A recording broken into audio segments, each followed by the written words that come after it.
welcome back to my away game playthrough. This is video 2. So we've learnt to run, jump, glide, I think that's about it, and eat of course, and we'll probably learn more about eating this video. So first up you'll see the little character will be eating snails. They give a lot more energy than just the mushrooms, but you still need to eat the mushrooms of course.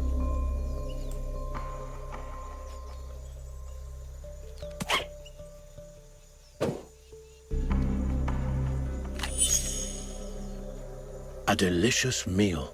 There's nothing like a successful hunt to put the spring back in your step.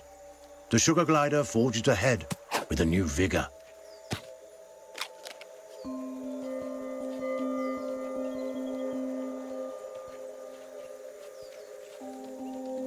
So these bushes just on the right hand side, the red ones with the thorns, you need to avoid those if possible, because if you fall into them you'll probably die instantly. And if you brush against them and your health is low, that's not a good thing either. When you start a new game of Away, you'll automatically start in the story mode, and at some point after that you'll get access to the exploration mode.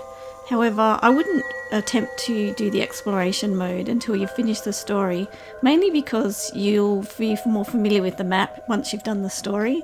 You can, however, pick up some of the collectibles as you're going through the story, which might save some time later on when you're doing a bit of a cleanup if you're doing the collectibles. The glider has ventured close to the cliff's edge. The winds here are harsh. One wrong move could send him tumbling into the waters below, and because gliders can't swim, this would be a deadly mistake.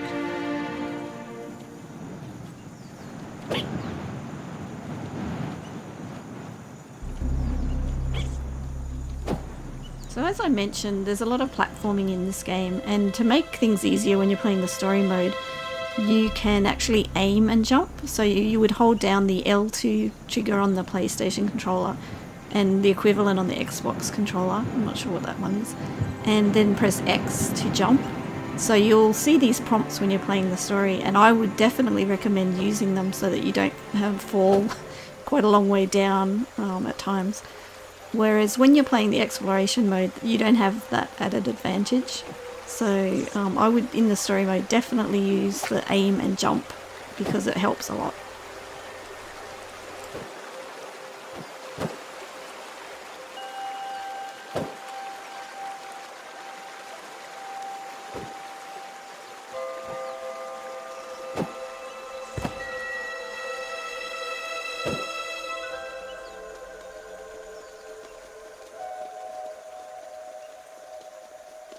The terrain is rocky and inhospitable.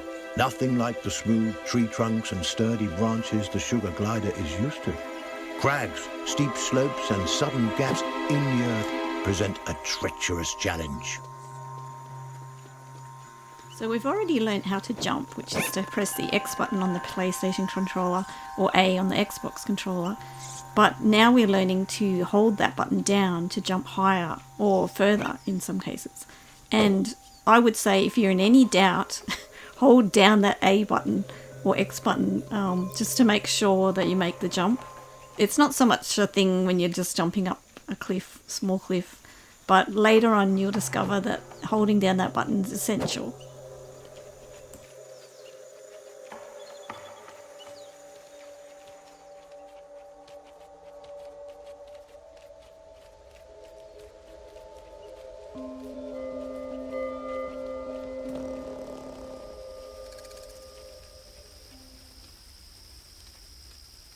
Up ahead, a scorpion. This creepy crawler wields a dangerous weapon, a toxic stinger that could kill the glider with a single jab. And this striking fiend won't let the glider go without a fight. This gutsy Joey has a battle on his hands. So the scorpion's your first real fight, and it's fairly easy. You just need to dodge left or right and then attack using the B button on the Xbox controller or the circle on the PlayStation controller.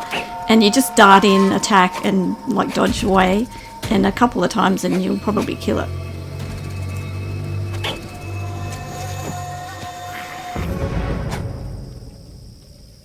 He's done it.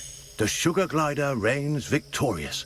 a testament to his rapidly developing skills. With a newfound confidence, he pushes forward toward the next challenge.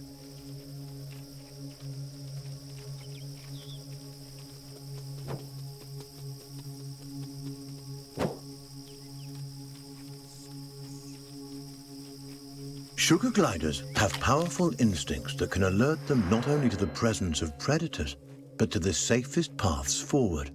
But instincts are useless if they're ignored. The glider must learn how and when to listen to these inner nudges. Finely honed instincts could mean the difference between life and death. So this instinct ability that you've just learnt, you'll use it in both story mode and exploration mode. In story mode, it's very useful to work out where you've got to go. It gives you a pathway, and it also shows enemies and resources, like particular colour berries, that type of thing. And it does have a meter though that runs out, so it's rather than putting it on and then just waiting for it to run out, better just to put it on for a second or two, see where you've got to go or see where the enemy is, and then flick it off. Otherwise it runs out and then you've got to wait a few seconds till it refills. In exploration mode it doesn't run out though, so you're good there. Now, as you saw, I wasn't quick enough and the log started to dip down too far and I couldn't get up to where my mother sugar glider was. I'll probably keep a few mistakes in this video just to show you what happens if you mess it up. So the log you need to sprint across and then jump to make sure you make it.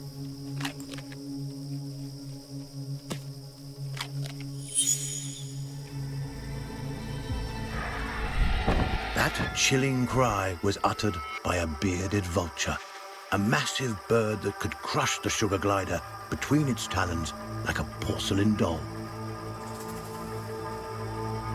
The sugar glider's senses are on high alert. Every instinct in his body tingles in the presence of this threat. He moves cautiously, keeping inconspicuous and out of sight.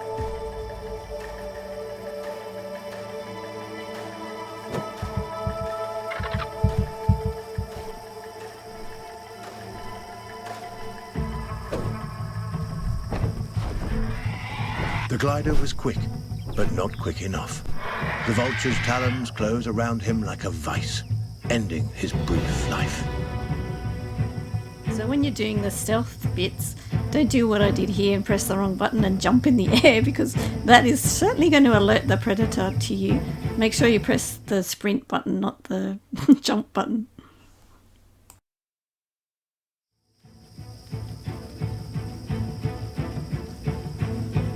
The young glider must stay as close to his mother as he can.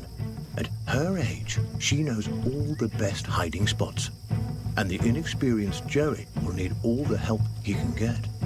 The vulture is a formidable opponent and won't be easily deterred.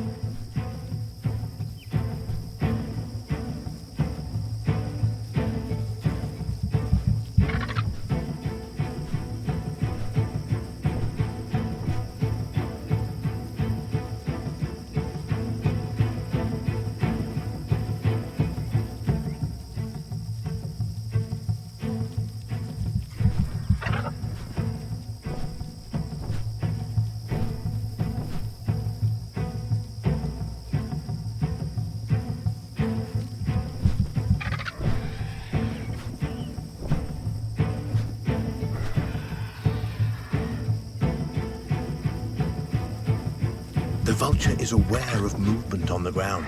It could spot the glider at any moment. Our Joey must remain quiet and hidden if he's to survive.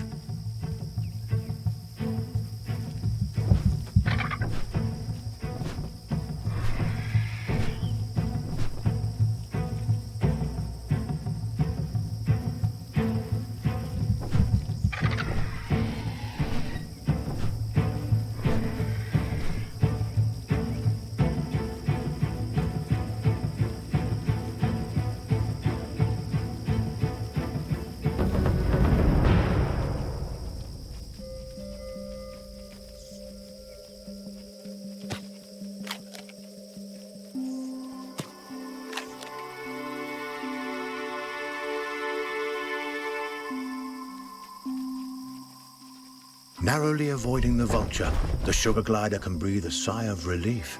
For now. Lizards. A perfect meal for this family of gliders on the go. The Joey takes cues from his mother, who uses stealth and speed to stalk these tasty treats.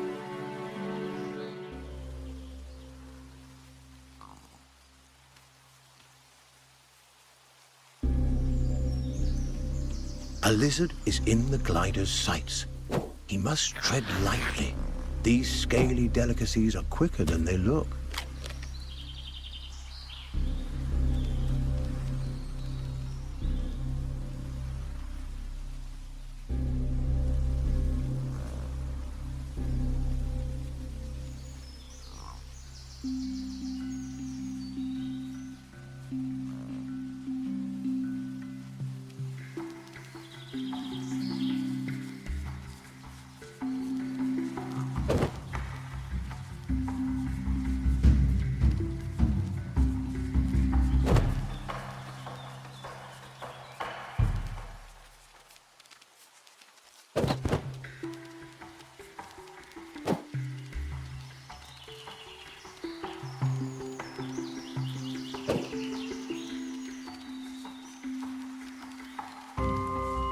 These lizards are quick and will not give themselves up easily. Our glider will have to try harder if he's going to catch this squiggly prey.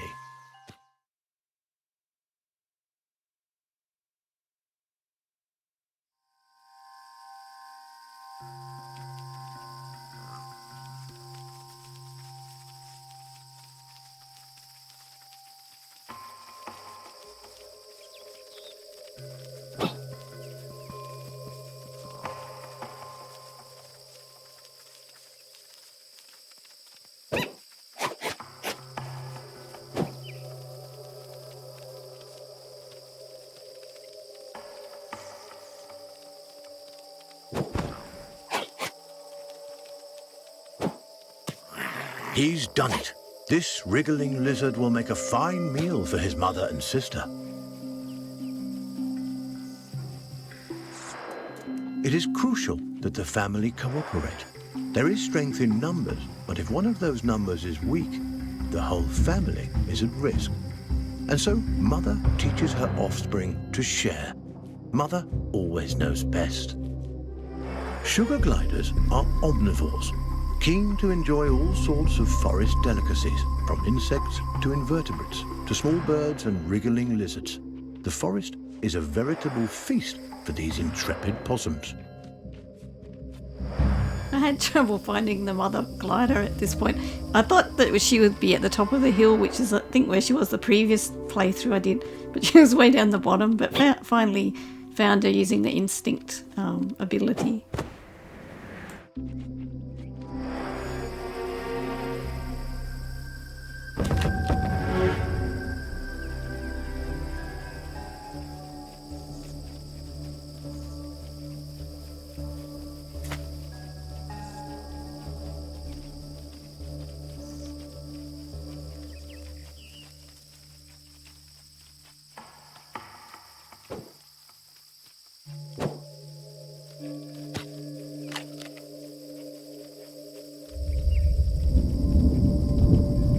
A storm rumbles in the distance. The glider must move quickly to avoid being caught in its rages.